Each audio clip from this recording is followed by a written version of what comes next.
अस्सलाम वालेकुम, आप देख रहे हैं बोल न्यूज़ और मैं हूं सनिया मलिक। हेडलाइंस आपने देखी, बुलेटिन का आगाज़ करेंगे और सबसे पहले आपको बताएंगे कराची वालों का तवील इंतज़ार ख़त्म हो गया। महकमा मौसमियात की पेशगोई दुरुस्त साबित, 300 दिन के बाद कराची में कुदरत मेहरबान। शहर पर अब्र रहमत, गुलशन हदीद, स्टील टाउन, मलीर, कायदाबाद, गुलजार हिजरी, बहरिया टाउन, गुलशन इकबाल और नॉर्थ कराची में कहीं तेज़ और कहीं हल्की बारिश से मौसम खुशगवार हो गया। कोरंगी, इब्राहिम हैदरी और शारा फैसल पर भी बादल बरस पड़े। गर्मी का जोर टूटा तो शहरियों ने सुख का सांस लिया। महकमा मौसमियात के मुताबिक मानसून का पहला स्पेल 2 जुलाई तक जारी रहेगा।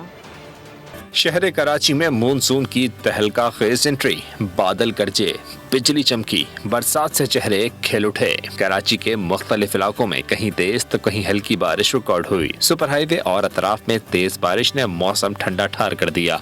गुलशन हदीद और गिरदनवा में भी बादल जमकर बरसे। काठोर, गडाब, M9 मोटरवे के अतराफ भी गरज चमक के साथ बारिश हुई। Gulshan Iqbal, scheme 33, Safoora, federal B area, Liaquatabad, Korangi, Landhi में भी कहीं हल्की तो कहीं तेज बारिश हुई। महकमा मौसमियात ने जुम्मे की रात से शहर कायद में मानसून की एंट्री की पेशगोई की थी।